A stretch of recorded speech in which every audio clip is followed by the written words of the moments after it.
Cartografías. Viajes por correspondencia. Con Laura Piñero.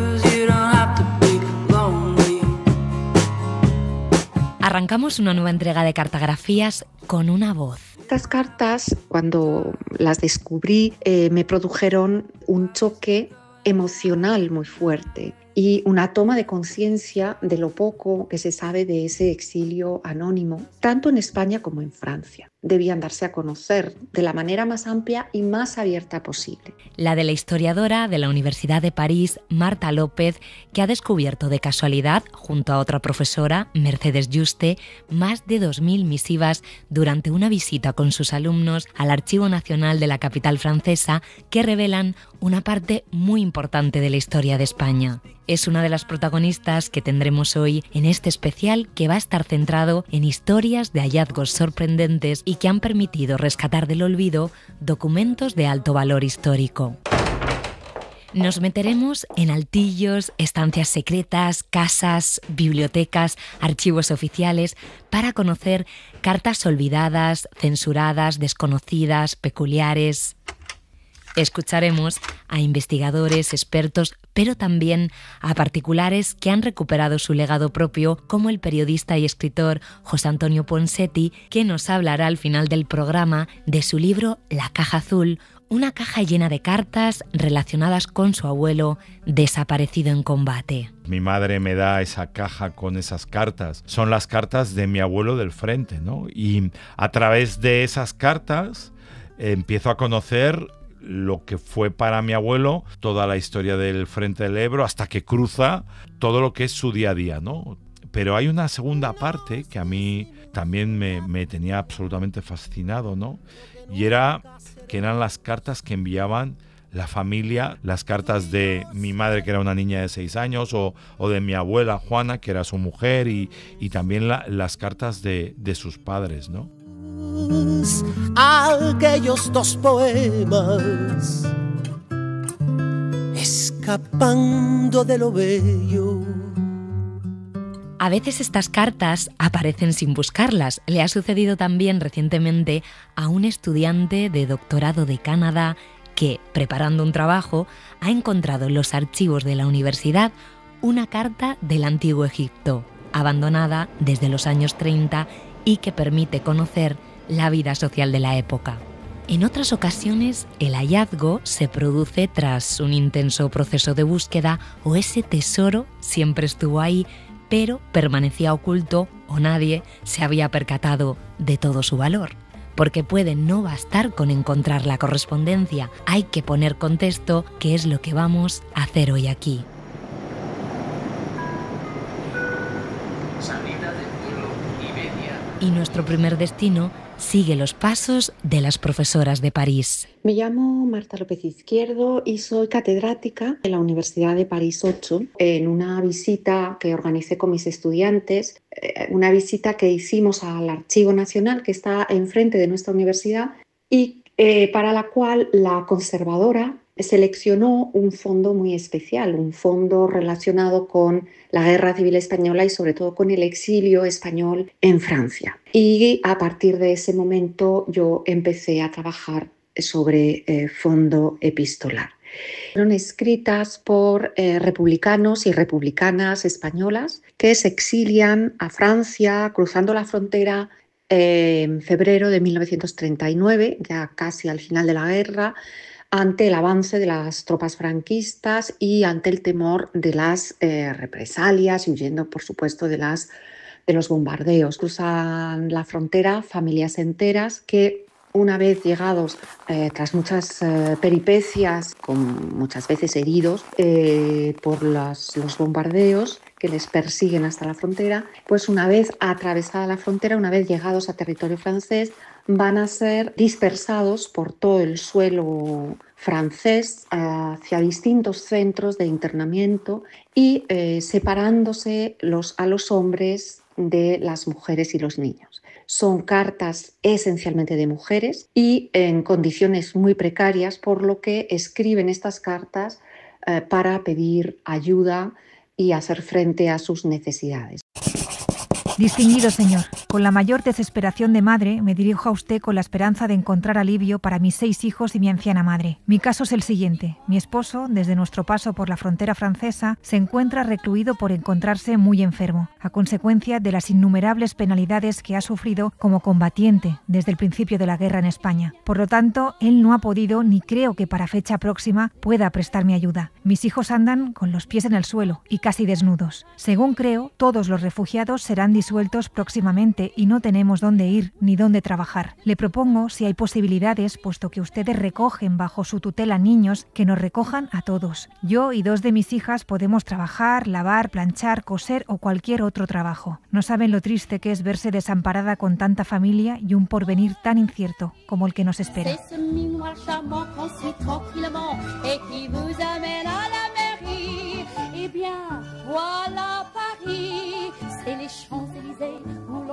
Seguramente, sin el hallazgo de estas mujeres, aquellas cartas habrían estado condenadas al ostracismo.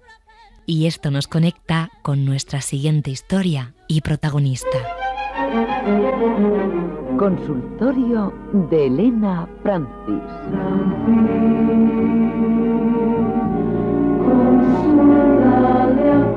En 2005 aparecieron en una masía abandonada de Cataluña más de 1 millón de cartas remitidas al consultorio radiofónico de Elena Francis, que funcionó en España durante 30 años, desde 1950.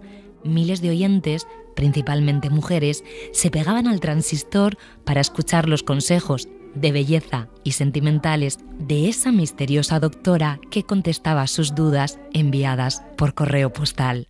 Hoy, como ayer. Distinguida señora, yo tengo 18 años y desde hace 3 mantengo relaciones formales. Mi novio es muy buena persona y siempre ha demostrado quererme mucho. En este caso, se trataba de cartas que nunca sonaron en antena y hasta se conservaban las respuestas de la doctora, que en realidad nunca existió, se supo décadas después. Iban a quemarlas, pero Mariluz Retuerta, en ese momento directora del Archivo Comarcal del Baix Llobregat, lo evitó. Cuando lo vi me quedé sorprendidísima. Habían pilas y pilas de cartas amontonadas con muchísimo polvo en muchas salas de la masía. Se ve que había unos masovers, que es una palabra muy catalana, y tenían las órdenes de que las quemaran. Cuando vi las cartas me cayó una idea que tenía, que el programa no era una cosa inventada, era real. Ahí estaban las cartas, tenían nombres y apellidos.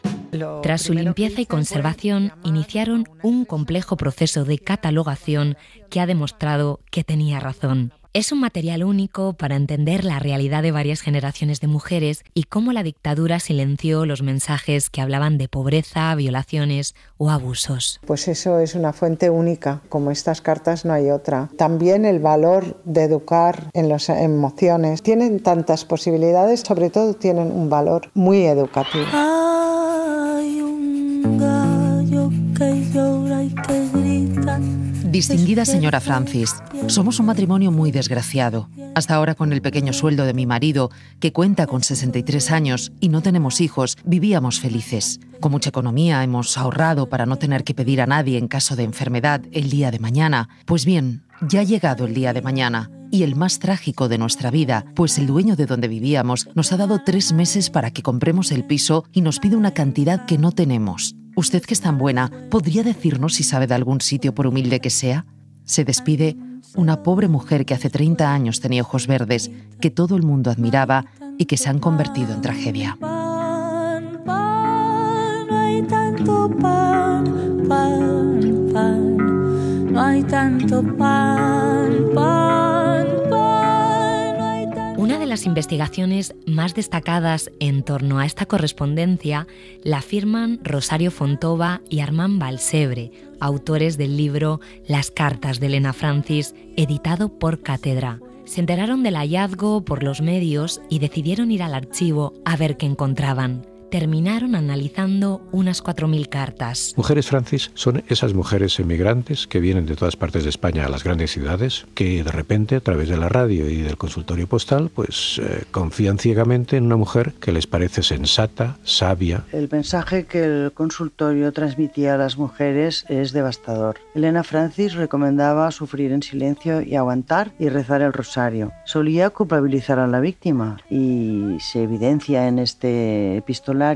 es el desamparo legal respecto a la violencia masculina que tenían aquellas mujeres. También han podido identificar la figura de las contestadoras de cartas clandestinas y desentrañar el entramado empresarial que había tras el oscuro Instituto de Belleza Francis, que controlaba el espacio.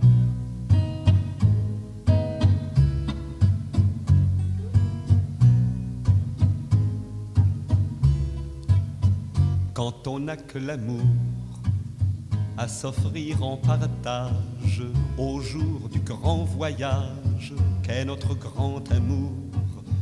Quand on n'a que l'amour, mon amour. Volvemos a Francia para conocer otra gran historia. En el altillo de una biblioteca de Besançon, localidad situada en la frontera entre Francia y Suiza, se encontraron por azar unas cartas íntimas del pintor francés Gustave Courbet, conocido por el cuadro El origen del mundo de 1866. El cuadro muestra, en un encuadre sin precedentes, un primer plano del cuerpo desnudo de una mujer parcialmente cubierto, en sus zonas más íntimas, por una sábana blanca. La correspondencia recuperada narra una frustrada historia de amor que mantuvo con una enigmática dama de la alta sociedad parisina. El artista pasaba entonces por momentos muy difíciles. Acababa de salir de prisión por su papel durante la Comuna de París. Nos lo cuenta nuestro corresponsal en Francia, Vicent Batalla. Gustave Courbet pagó caro su apoyo a la Comuna de París, otro ejemplo de experiencia anarquista aplastada con la sangre. A principios de 1871, tras el armisticio con las tropas prusas que habían ocupado parcialmente Francia, empiezan a producirse insurrecciones en ciudades como Lyon o Marsella que se muestran en contra de este acuerdo y proclaman una organización de democracia directa por parte del pueblo. El gobierno republicano, elegido con sufragio universal, pero solo con los votos masculinos, se refugia en Versalles cuando se levanta la Comuna de París el 18 de marzo. Durante algo más de 2 meses, en las calles de la capital se vive esta democracia directa con un consejo de la comuna y una comisión ejecutiva. Courbet es escogido en este consejo y se convierte en delegado de Bellas Artes y presidente de la Federación de Artistas. Como tal, se ocupa de blindar las ventanas del Museo del Louvre y de otros monumentos como el Arco del Triunfo. Ante el acoso de las tropas gubernamentales desde Versalles, en abril se crea un más autoritario Comité de Salud Pública al cual se opone y acaba dimitiendo de todas sus funciones justo en medio de la llamada Semana Sangrienta entre el 21 y el 28 de mayo, cuando la comuna es masacrada por el ejército barricada por barricada. Esos días se calcula que murieron al menos 10.000 comuneros y luego la represión fue implacable. Dado que Courbet había promovido que la columna Vendôme en la plaza del mismo nombre fuera trasladada como símbolo de despotismo napoleónico, y aunque no proclamara su destrucción, el hecho de que ésta fuera derribada el 16 de mayo se le acabó atribuyendo a él en su condena. Se comprometió a pagar la reconstrucción con sus cuadros y al cabo de los años, ya exiliado y arruinado en Suiza, se le siguió persiguiendo por ello.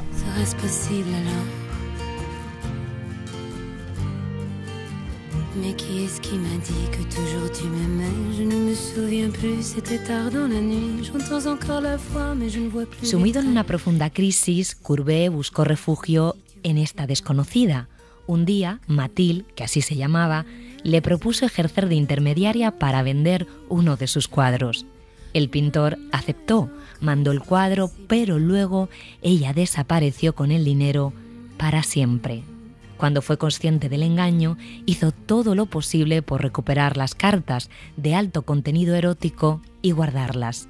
Ahora pueden consultarse en la biblioteca, aunque los pasajes más osados deben leerse con una lupa de aumento.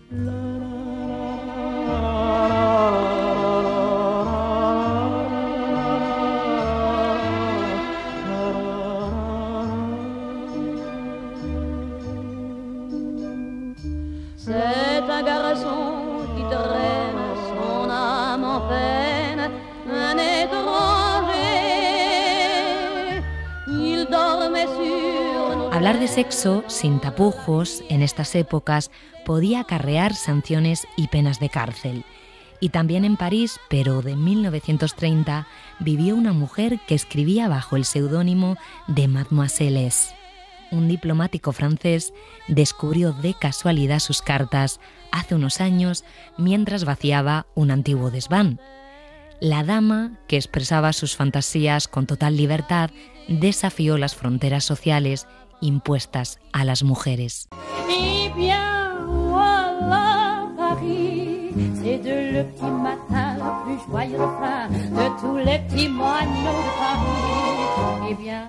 Ya no puedo estar sin ti. Cuando no te tengo, estoy espantosamente triste. Ayer te miraba dormir, con la cabeza entre los brazos. Estabas tranquilo después de tanta lucha. Tu cuerpo desnudo me desvelaba todos sus encantos. ¿Sabes que eres hermoso, querido amor mío, y que estoy muy orgullosa de tener un amante como tú? Me basta pensarlo para sentir que te deseo. Quisiera, querido, tenerte esta noche conmigo.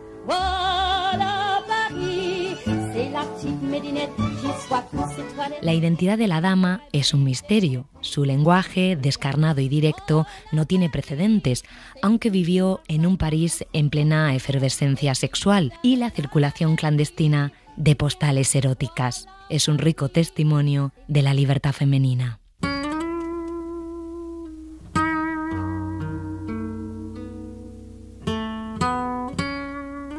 Ahora nos vamos a México.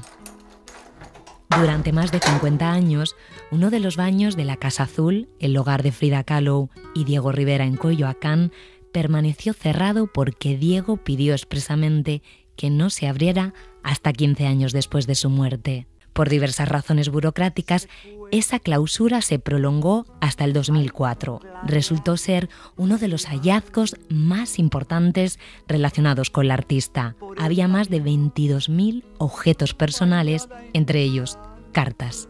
Destaca el conjunto de cartas dirigidas a su médico y confidente, Leo Eloesser. Mi doctorcito queridísimo, recibí tu carta y el libro. Mil gracias por toda tu ternura maravillosa y tu inmensa generosidad conmigo. ¿Cómo estás tú? ¿Qué proyectos tienes? Yo, como me dejaste la noche última que te vi, sigo en las mismas. El doctor Glusker trajo a verme a un doctor Puig, cirujano osteólogo catalán, educado en Estados Unidos. Su opinión es como la tuya de amputar los dedos, pero cree que sea mejor amputar hasta los metatarsos para obtener una cicatrización menos lenta y menos peligrosa. Hasta ahora, las 5 opiniones que he tenido son las mismas. Amputación. Solamente varía el lugar de la amputación.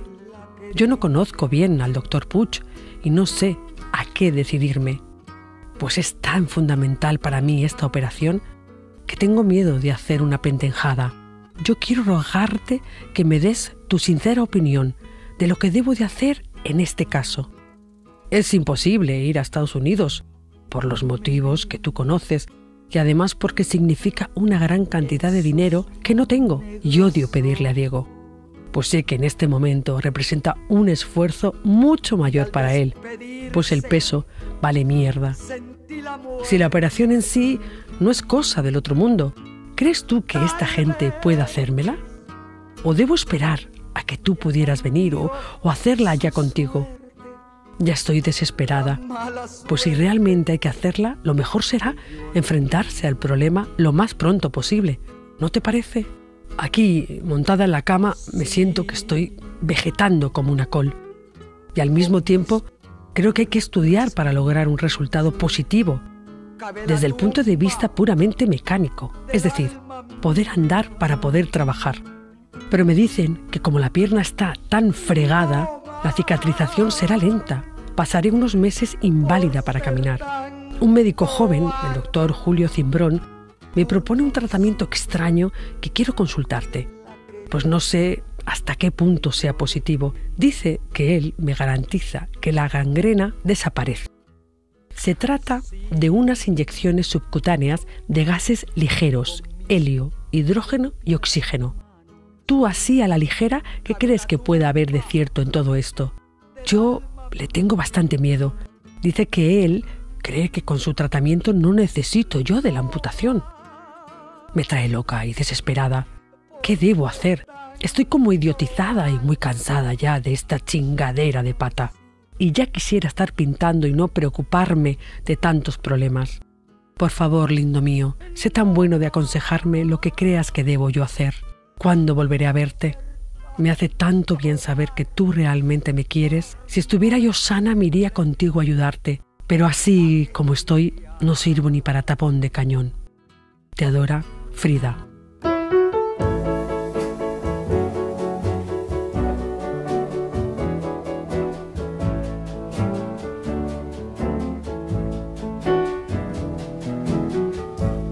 Well, once I lived the life of a millionaire, spending my money, I didn't care, taking my friends out for a mighty good time. Este tipo de hallazgos a veces cambian nuestra comprensión de grandes figuras históricas, como en el caso de las cartas de Kafka a Milena, su amante y traductora, publicadas de manera póstuma. Muestran a un escritor mucho más afectivo y sensible. Esta relación se ocultó durante años por diferencias religiosas, ella estaba casada, y también por un tema político, ya que ella fue activista destacada contra el régimen nazi, lo que le costó la vida en un campo de concentración. Querida señora Milena, la lluvia, que ha durado 2 días y 1 noche, acaba de cesar. Probablemente solo de modo provisional. Sin embargo, es un acontecimiento digno de celebrarse, y yo lo celebro escribiéndole. Por lo demás, la lluvia ha sido soportable. Esto es el extranjero. Pequeñito, sin duda, pero uno se siente a gusto en él. Si mi impresión es correcta, un breve encuentro ocasional y casi silencioso, por lo visto es inagotable en mi recuerdo, a usted también le gustaba esa Viena extranjera, que más tarde quizás se haya enturbiado debido a la situación general. Pero también le gusta el extranjero como tal, lo que por cierto tal vez sería, y no debe serlo, una mala señal. Yo vivo aquí muy bien. El cuerpo mortal apenas podría soportar más cuidados. El balcón de mi habitación está inmerso en un jardín, rodeado y recubierto de florecientes arbustos. La vegetación de aquí es asombrosa. Cuando en Praga, con este tiempo, casi se congelarían los charcos, delante de mi balcón se abren poco a poco las flores, pero al mismo tiempo expuesto plenamente al sol, o mejor dicho, al cielo encapotado, como ocurre desde hace ya una semana. Lagartijas y pájaros, desiguales parejas, vienen a verme. Hace poco me escribía usted que no podía respirar. En esa expresión están muy próximos la imagen y su significado, y aquí ambas cosas pueden ser un poco más llevaderas. Con mis más cordiales saludos, suyo, F. Kafka.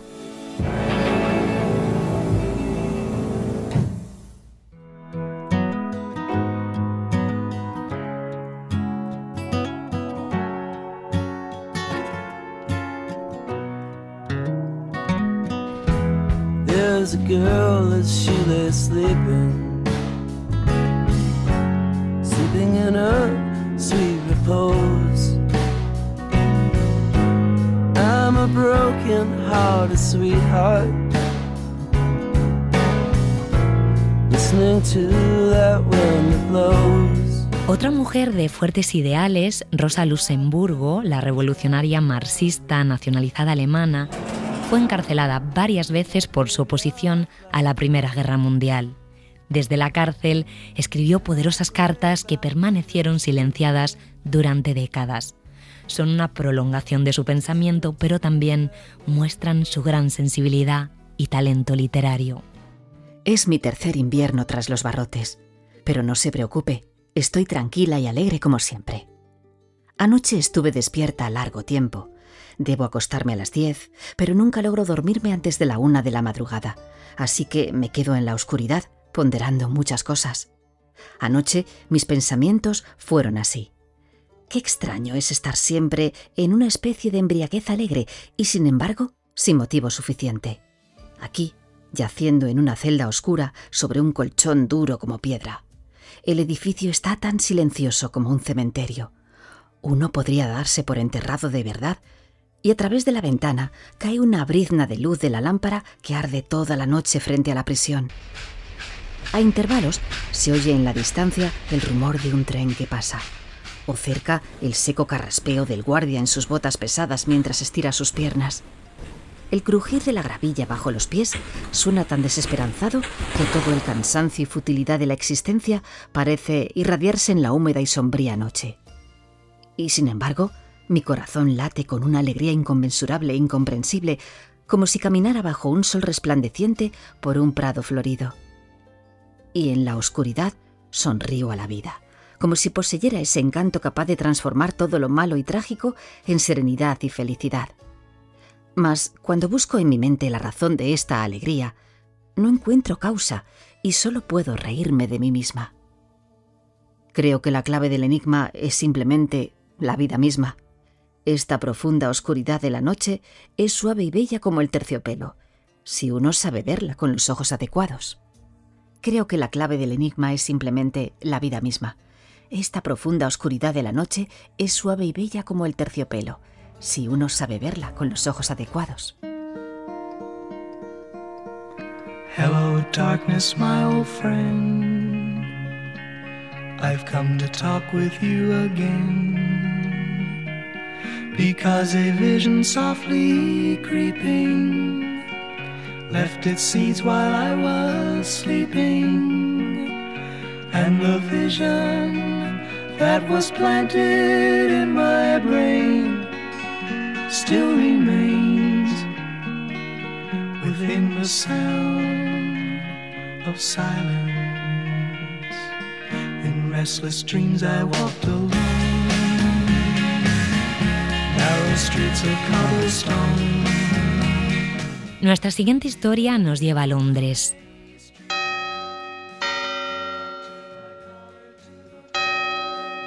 En 2013, en un mercadillo de segunda mano, un hombre compró por unas pocas libras una caja que resultó contener más de 100 cartas de amor y amistad escritas en 1918, de dos hombres británicos que mantenían una relación sentimental cuando era ilegal en Reino Unido.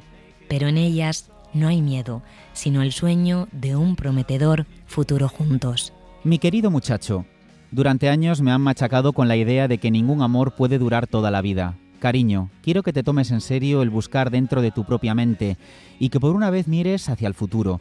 Imagina entonces el momento en el que la guerra haya terminado y estemos viviendo juntos. ¿No sería mejor vivir desde ahora en el recuerdo de nuestra vida juntos cuando estaba en su momento más dorado?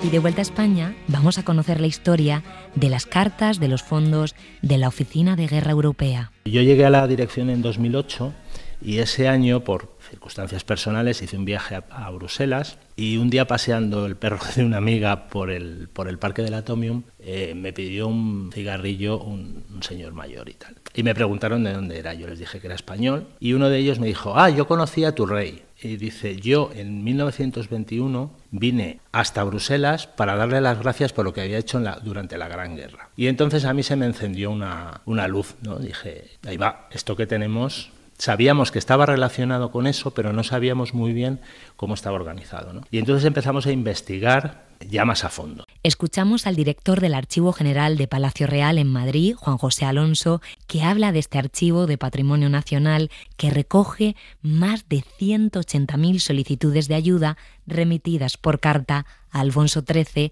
durante la Primera Guerra Mundial. Recordemos que España se declaró neutral durante la Gran Guerra y el rey aprovechó la circunstancia para jugar un papel crucial a nivel diplomático y humanitario.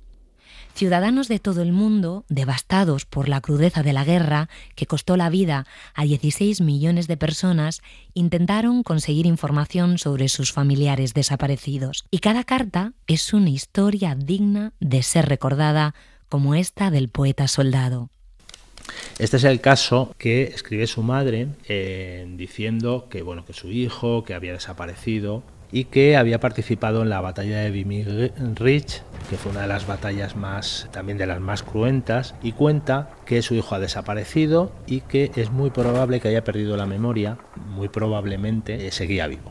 es decir, se agarraban a la esperanza que finalmente había fallecido. Y desgraciadamente no pudo ver publicadas sus poesías. Él era poeta, luego ya en la prensa nacional de todo Canadá publicaron sus poesías, que son unas poesías muy relacionadas con el horror de la guerra también, ¿no? Su Majestad, he leído el gran trabajo que usted y su graciosa reina en la búsqueda de hombres desaparecidos en todos los ejércitos. Por eso estoy escribiéndole en lo concerniente a mi hijo, desaparecido desde el 8 de mayo de este año. Adjunto una fotografía, también una copia de la única información que tengo. Me la envió a través del Departamento de Investigación de la Cruz Roja Canadiense en Londres, cuya información me lleva a creer que mi hijo debe haber sido hecho prisionero, probablemente sufriendo un ataque de nervios, como en la batalla de Vimy Ridge, cuando él era observador de batallón, que lo dejó muy agotado y nervioso.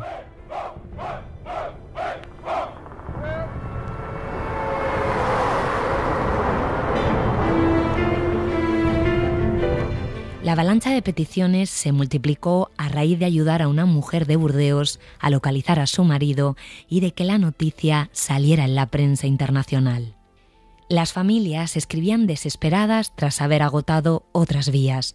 Lo hacían también celebridades como Miguel de Unamuno o el compositor italiano Puccini, que solicitó ayuda para repatriar a un sobrino y a un amigo de este. Señor, han caído prisioneros de los austriacos un sobrino mío y un pobre campesino. Dos jóvenes que, incluso antes del cautiverio, tenían una salud frágil y que indudablemente ahora deben estar en condiciones mucho peores. Suplico a su majestad que, con su alta influencia, pueda lograr que sean incluidos en algún grupo de prisioneros que gocen de simpatía. Señor, conociendo su amor por el arte, me atrevo a esperar que la súplica de un artista, quizá no desconocido para usted, pueda ser aceptada con benevolencia.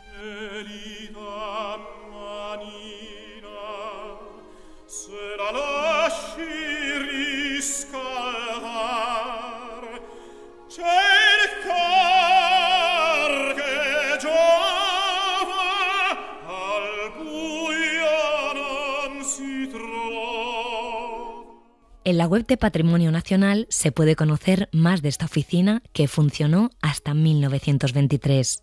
Documentos que podrían dar para una novela, como la que hizo el escritor Jorge Díaz, llamada Cartas a Palacio.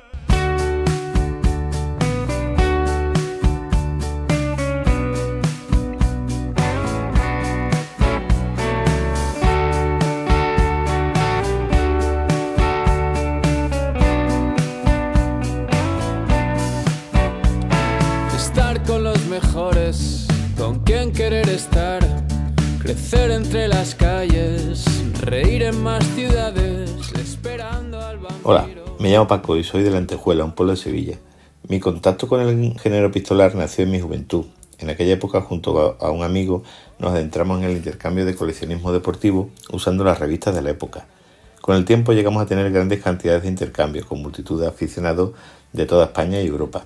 En mi caso, con el tiempo me presenté a las posiciones para cartero, sacando plaza y siendo conocido como Paco el Cartero. Aprovecho para recomendar a los oyentes un libro llamado Cartas Abiertas, del escritor colombiano Juan Esteban Constain. El libro narra la historia de Marcelino Quijada, un personaje excéntrico, anacrónico y apasionado de la lectura y los periódicos viejos, que en un viaje a Argentina conoce a una señora ciega, la cual se dedica a comprar cartas robadas a los carteros, con el fin de ayudar a las personas verdaderamente necesitadas. Marcelino se asocia con esta señora siendo un ladrón de cartas bienhechor. Esta ayuda llega a situaciones insospechadas, siendo por ejemplo determinante en la firma de la paz entre el estado de Boyacá en Colombia y el reino de Bélgica, los cuales mantuvieron una guerra abierta más de 100 años. Más perlas que añadir a esta historia, y como lluvia cósmica reluzca en mi memoria playas bellas. Y con esta recomendación llegamos hasta la postdata de hoy. La firma el periodista José Antonio Ponseti, quien heredó una caja azul con cartas, documentos y recuerdos relacionados con su abuelo Antonio, desaparecido en la batalla del Ebro. Aquel hallazgo inspiró su novela La caja azul, publicada por Suma Editorial, que le permitió reconstruir su historia, la de la búsqueda incansable de las mujeres de su familia y la del horror que dejó la guerra civil y la posguerra. 1938 fue el peor año de nuestras vidas. Nuestro mundo desapareció de repente, sin previo aviso. Tu abuela Joana no fue capaz de sobreponerse a la muerte de su hijito y a la marcha del amor de su vida, Antonio. Yo era una niña feliz a principios del 38, tenía 5 años y vivíamos en Badalona, en los bajos de la calle Clavé, número 14. Me pasaba el día jugando con mi hermano José, que tenía 3 años. También estaba aprendiendo a leer y a escribir. Me habían inscrito en un colegio cerca de casa, pero a principios de año aún no había ido a clase. Mi padre era muy paciente conmigo, lo recuerdo leyéndome cuentos y animándome a escribir primero letras sueltas, después alguna palabra. Conseguir papel o lápices no era cosa fácil, pero papá y la tía Teresa los traían de sus trabajos en Barcelona. Durante la guerra, la casa era una revolución. Había sido alquilada por los abuelos Antoni y Francesca y allí vivían junto a su hija Teresa. Justo cuando comenzó la guerra, mis padres pensaron que era más seguro para todos vivir en Badalona, así que nos acogieron, a mis padres, a mi hermano José y a mí. 7 en total repartidos en 3 habitaciones, bastante espaciosas. Un salón comedor, una cocina donde mandaba la abuela Francesca, la galería con sus cristales de colores que era el rincón preferido de mis padres. Se pasaban horas charlando y leyendo la prensa y de paso nos controlaban mientras jugábamos en el jardín.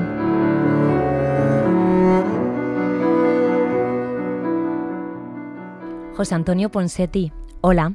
Hola, ¿qué tal? Bienvenido a Cartagrafías. Gracias, es un placer. A todos los invitados que pasan por aquí les hacemos unas preguntas de rigor en torno al mundo epistolar. ¿Cuándo fue la última vez que enviaste o recibiste una carta manuscrita? Precisamente por un agradecimiento a una persona que me había estado ayudando con una serie de cosas y le hice le tuve con él un pequeño detalle y le puse una nota a mano, pues esas palabras de agradecimiento y lo mucho que había significado para mí que precisamente me ayudara, y iba acompañado de uno de mis libros, que no era este, pero era otro de mis libros. Ahora las cosas han cambiado, pero no sé si en el pasado fuiste un hombre de cartas, de enviar cartas. Sí, mucho. ¿De qué tipo? De todo tipo. Hubo en mi juventud más tierna cartas preciosas de amor. En los años que yo cubría el Mundial de Rallys, en los primeros años que viajaba por el mundo sin fin y sin parar, me hacía ilusión en todos esos países extraños, en algunos de ellos, y exóticos otros muchos, mandar cartas, mandar postales, no me costaba, era algo que me fascinaba. Muchas veces llegaba yo antes que ellos, que las cartas y que las postales, pero me hacía igualmente ilusión. Entonces, pero ya desde pequeño, es cierto que en casa siempre estaba la tradición de envíale a tu abuela una postal de que estás bien en el verano y cuéntale todo lo que estás haciendo, ¿no? Y esa postal no era una, sino que a lo mejor eran 4, 5 o 6, y sabes que muchas de ellas las tengo, y me ha hecho ilusión en el paso del tiempo ir recuperando, ¿no?, la letra de ese chaval. Pues mira, no iba tan mal de letra. Veo que mi madre me daba caña con caligrafía y que entendía muchas de esas cosas que contaba, que eran muy sencillas, que eran muy básicas. Y luego tengo muchas cosas de esos viajes de relaciones en inglés con personas que me relacionaban en países, pues aquello, eran épocas en donde valía todo y que yo era libre como un pájaro y que conocía a mucha gente en muchos sitios y que me comunicaba a través de cartas. Oye, y en un momento determinado de tu vida, tu madre, en un momento muy delicado de salud, te entrega una caja azul, de ahí el nombre de esta novela, que tiene documentos, pero también muchas cartas que a ti te volaron la cabeza. Sí. Cuando fuiste capaz de leerlas y empezar a reconstruir una historia que había en esas cartas, en esa caja azul. La caja azul es la historia de mi abuelo, desaparecido en combate en la batalla del Ebro, en la Guerra Civil, en el 38. Como muy bien cuentas, mi madre me da esa caja con esas cartas. Son las cartas de mi abuelo del frente, ¿no? Y a través de esas cartas empiezo a conocer lo que fue para mi abuelo, pues desafortunadamente los últimos días de su vida, ¿no? Todos esos meses donde es reclutado, donde inicialmente parece que no le iban a llevar hacia el Ebro, sino hacia otro frente, pero termina toda la historia del frente del Ebro hasta que cruza y que se convierte en uno de los primeros hombres en cruzar en un punto en concreto el Ebro, en la zona de Fayón Mequinenza. y cómo él va relatando un poco todo lo que es su día a día, ¿no? Todo el día a día en el campamento, pero también todo lo que sigue siendo esos días de combate. Las otras cartas que también se recuperan y que están en la caja azul, que eran las cartas que enviaban la familia, tía Teresa, las cartas de mi madre, que era una niña de 6 años, o de mi abuela Juana, que era su mujer, y también las cartas de sus padres, ¿no? Y cómo a través de las cartas, en la caja azul, reconstruyo la vida, lo que era el día a día, ¿no? Durante esos tiempos de guerra civil, entre Badalona, porque mi familia sale de Barcelona para refugiarse de los bombardeos y lo hace en Badalona, en donde también sufre bombardeos, pero hay una parte ahí espectacular de ese día a día. A mi abuelo, afortunadamente, era una persona muy instruida. Se nota por las cartas. Claro, sí. Era una persona muy formada, era quien daba clases a los soldados, quien les escribía las cartas, era un poco el maestro de esa zona, era quien le leía los periódicos a sus compañeros. Y claro, y ves cómo es el día a día de ellos, lo que comen y lo que no comen, ¿no? Que hay días que cazan serpiente y tienen carne extra, de cómo van durmiendo en distintos lugares, y que en esas tierras de Aragón, de la frontera entre Aragón y Cataluña, había mucho romero, pues lo utilizaban como moneda de cambio para muchas cosas, ¿no? Querida familia, no sé si vais a poder leer estas líneas. Ojalá las pueda enviar pronto. Hace unas horas hemos cruzado el Ebro. Estoy en mitad de la nada.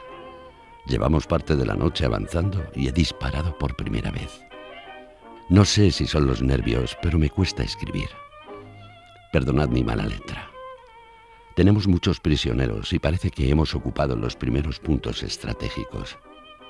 Ahora sí que os puedo decir que ha comenzado la guerra para mí y para muchos de los que llegamos hace poco más de 2 meses al frente. Nunca he pasado tanto miedo como el tiempo interminable, cargando la barca a hombros y pensando en todo lo malo que nos podía pasar cruzando el río. El calor es insoportable y vamos escasos de agua. Me he acordado mucho de vosotros, de ti, mi amada Joana, de la niña, de mis padres y de Teresita. No quiero pensar en la muerte ni en no volveros a ver. Voy a salir de esta más pronto que tarde y de una pieza. Dicen los compañeros que si logramos derrotar a los fascistas, la guerra terminará en pocas semanas. Creo que eso nos tiene muy motivados. Así que aquí estamos, luchando con todas nuestras fuerzas para que todo acabe pronto. Por ti viví, soñé y mis ojos solo miraban. ¿Por qué crees que no te contaron esta historia antes? ¿Por qué no sabías sobre estas cartas? ¿Qué sabías sobre la guerra y sobre tu abuelo? Yo creo que había, por encima de todo, mucho dolor. La posguerra para mi familia no fue fácil, como para todas las familias que les tocó estar en el bando republicano. Y entiendo que por una parte había eso, ¿no? Y no sé si en otro punto de este conjunto de historias también había un poquito de precaución.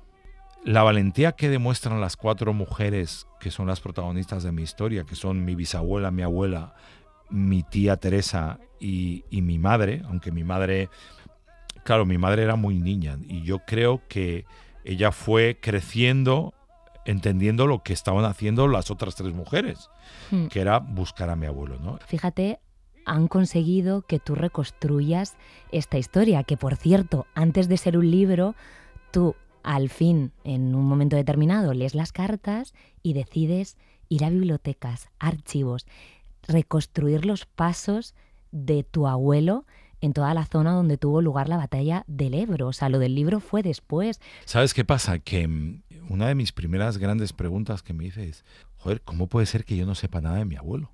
O sea, sé que había luchado en el Ebro, que había desaparecido en combate. Sabías titulares, ¿no? Claro, pero ¿y este señor? Tienes un capítulo que se llama Un retrato de Antonio, si no recuerdo mal, donde te haces estas preguntas. Claro. Porque esas preguntas me las hago al principio de todo. O sea, yo cuando estoy abriendo la caja dije, ¿pero este señor quién es? O sea, ¿cómo puede ser que no sepa nada de él? La otra cosa a la que me tengo que enfrentar cuando empiezo a leer las cartas es qué sé yo, ya no de la guerra civil, pero no conocía la batalla del Ebro en detalle, lo que supuso, por qué se considera como la primera batalla realmente de la Segunda Guerra Mundial, por la cantidad de gente que participó de todo el mundo. Franco nunca quiso, yo creo, contar las cifras reales. Me doy cuenta que tengo que ponerme a estudiar. O sea, ponerme a estudiar y a partir de ahí eso me obliga a ir a Ávila, es donde está el archivo militar, pues a Ávila. Salamanca, a Salamanca. Guadalajara están todos los que cayeron prisioneros y tal. Guadalajara.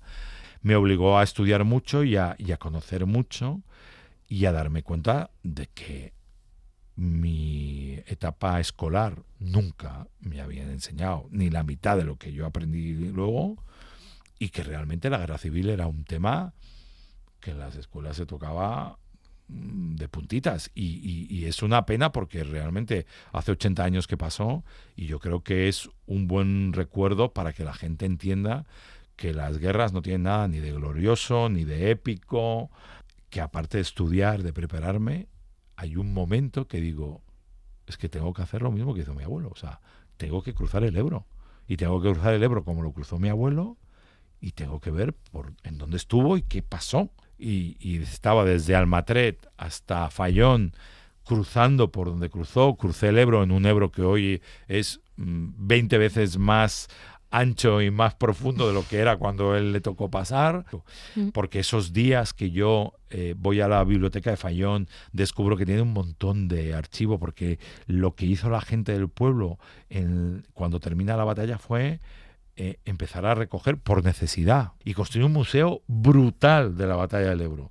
Yo provoqué que no solo a través de la Caja Azul, sino que sabes que durante los 3 años siguientes, con el programa Ser Aventureros, hemos ido con oyentes, más de 1.500 oyentes han venido a caminar con nosotros en las trincheras, que siguen igual, que siguen estando las trincheras, los nidos de ametralladora, los puntos de paso, los puentes bombardeados. Es que todo eso no se ha tocado, parece que hayan parado el tiempo ahí.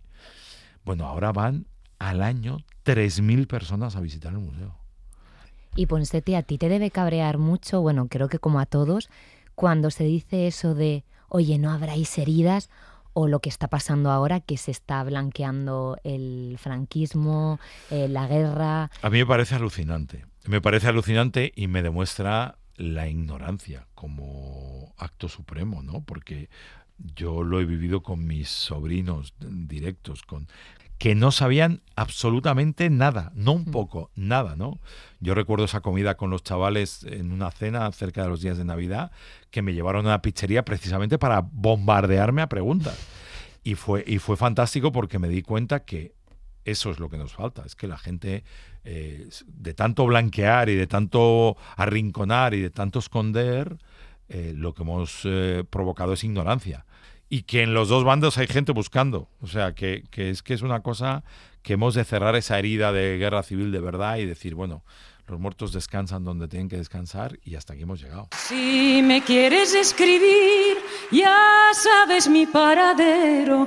Si me quieres escribir, ya sabes mi paradero. 3ª Brigada Mixta, 1ª Línea de Fuego.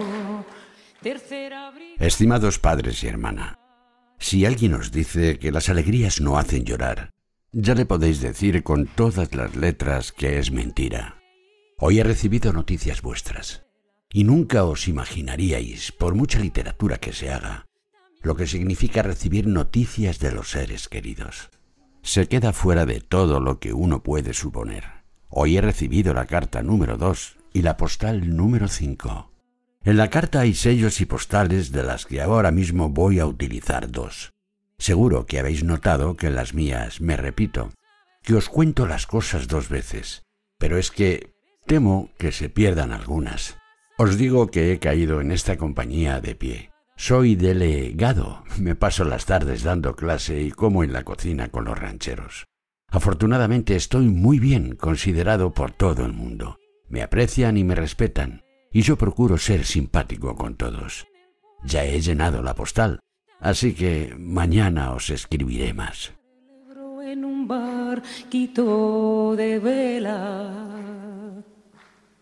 Si me quieres escribir, ya sabes mi paradero. Si me quieres escribir, ya sabes mi paradero. Tercera brigada mixta, primera línea de fuego. Tercera brigada mixta, primera línea de fuego.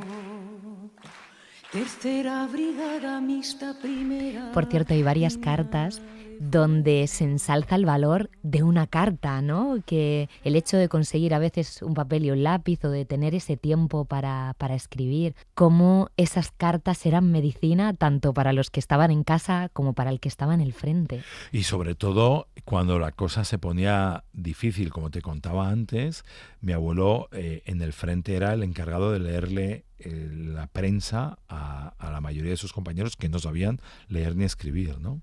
Pasaban semanas y durante esas semanas no quiero ni imaginarme lo que debía pasar por la cabeza de esa gente, ¿no?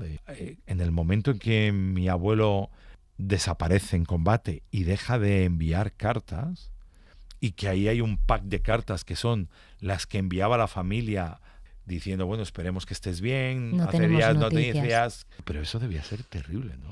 Tú hablas del tema de no tener noticias de alguien que ha desaparecido en unas circunstancias así, como que debe ser algo similar a un secuestro. Hay una frase, no sé si la cuenta mi bisabuela, que lo cuenta en una carta y que le está escribiendo a su hijo, Antonio, y que le dice: cada vez que pasa el cartero por la puerta de casa, tu padre se pone a llorar, porque el cartero no paraba en la puerta de casa para dejar cartas, ¿no? Pero le dice, pero fue peor el día que se paró y nos comunicaron que estabas desaparecido en combate. Todo era tela marinera. A raíz de hacer este libro, ¿te han llegado muchas historias de cajas de color azul, rojo, verde? Hay dos cosas que yo he aprendido con la caja azul. He aprendido muchas más, pero hay dos claves. La primera, escuchar mucho a los mayores, que os cuenten cosas, que os cuenten qué hacían, a qué se dedicaban, ¿no? Escribiendo el libro 1.000 millones de veces dije, coño, yo como nunca pregunté esto en casa. Que abran todas las cajas azules habidas por haber. No sabe la cantidad de gente que me ha escrito y que me escribe a día de hoy. Y bueno, yo creo que no hace falta haber perdido a un familiar en la guerra civil o en cualquier guerra para sentir que esta historia es importante y que se tiene que contar. Así que felicidades y muchísimas gracias por asomarte a Cartagrafías. Muchas gracias a vosotros y sobre todo hay mucha gente que no ha abierto nunca una caja porque quizá nadie se la dio, nadie hizo el gesto que hizo mi madre. Así que si tenéis cajas antiguas en casa y eso, abrirlas con cuidado y mirad a ver qué cuentan esas cartas, que a lo mejor descubrís parte de vuestra historia. Muchísimas gracias, Ponseti. Gracias a ti. Un abrazo. Chao.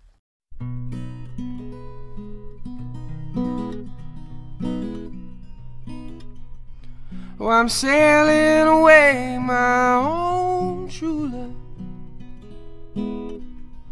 I'm sailing away in the morning. Pues con la historia de José Antonio Ponseti y la caja azul nos despedimos hasta el próximo programa. Gracias a Lidia Ramón en redes sociales y a Miguel Hijosa en el montaje sonoro. Nos pueden escribir cartas a la dirección de la radio y a cartagrafías@cadenaser.com. Hasta pronto. Cartagrafías con Laura Piñero. There's nothing I'm wishing to be owning, just to carry yourself back to me unspoiled, from across that lonesome ocean. But I just thought you might want something fine, made of silver or of golden, either from the mountains of Madrid from the coast of Barcelona. But if I had the stars of the darkest night, or the diamonds from the deepest ocean, I'd forsake them all for your sweet kiss. For that's all I'm wishing to be owning. That I might be gone a long time, and it's only this I'm asking.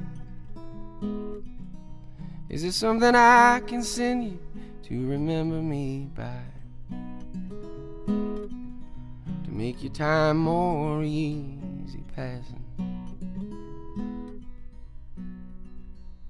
Well, how can you ask me again what only brings me sorrow? The same thing I would want today, I would want again tomorrow.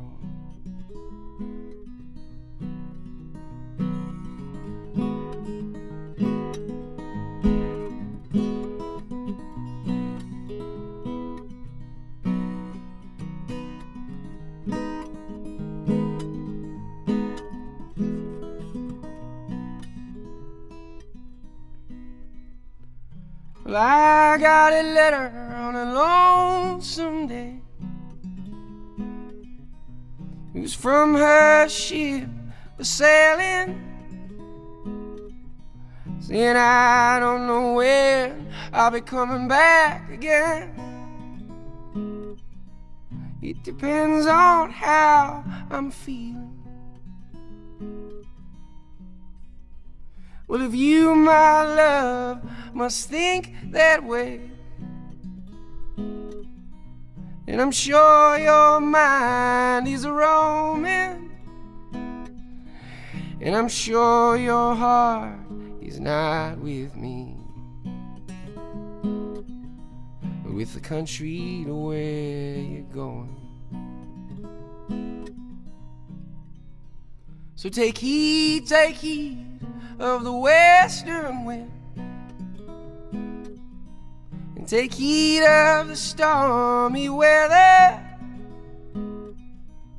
And yes, there's something you can send back to me: Spanish boots of Spanish leather.